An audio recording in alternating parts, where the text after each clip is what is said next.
Praise the lord everyone. ఈరోజు ఎంతోమంది ఆత్మీయంగా దిగజారిన స్థితిలో ఉన్నారు.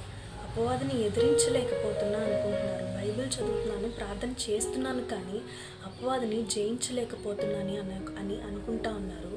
అయితే ఒక మాట, యెహోషువ ఇశ్రాయేలు యెరికో గోడలు దాటే ఆ సమయంలో దేవుడు ముందుగా వారిని హెచ్చరిస్తారు.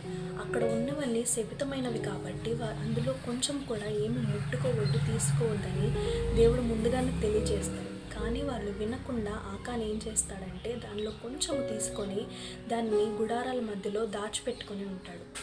వారు తర్వాత శత్రువుల్ని ఎదిరించడానికి కొంతమంది హాయి పైనకి వెళ్తారు. అక్కడ హాయిలో ఉన్నది కొంతమంది అయినా కానీ వారి ముందు నిలవలేక పారిపోయి వచ్చేస్తారు. దేవుడు ఏం చేస్తాడంటే యెహోషువతో మాట్లాడతారు. వారు తీసుకోవద్దన్నది తీసుకొని దాచిపెట్టుకున్నారు కాబట్టి వాళ్ళు శత్రువులు ఎదుట వారిని నిలవలేక పారిపోయారని దేవుని వాక్యంలో ఉంది. మనం ఈరోజు కూడా మన ఇష్టానుసారంగా మనం జీవిస్తూ అపవాదిని ఎదిరించాలని ఎంతో ప్రయత్నిస్తూ ఉంటాము, కానీ ఎదిరించలేము. ఎందుకంటే మనం మన ఇష్టానుసారంగా దేవుని చెప్పింది వినకుండా, దేవుని మాటకు లోపడకుండా మనము జీవిస్తున్నాం కాబట్టి అపవాదిని ఎదిరించలేకపోతున్నాం.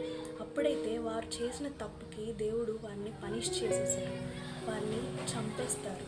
కానీ మనకి ఇప్పుడైతే అలా కాదు. ఎందుకంటే యేసుక్రీస్తు నీ కొరకు నా కొరకు రక్తాన్ని చిందించి చనిపోయి 3వ దినమున తిరిగి లేచారు. కాబట్టి మన తప్పు మనము తెలుసుకొని దేవుని యొక్క చిత్తానుసారంగా జీవిస్తూ దేవుని మాటకు లోబడి ఎప్పుడైతే జీవిస్తామో అప్పుడు మనము తప్పకుండా యేసుక్రీస్తు నామములో విజయాన్ని చూస్తాం. ఆమేన్.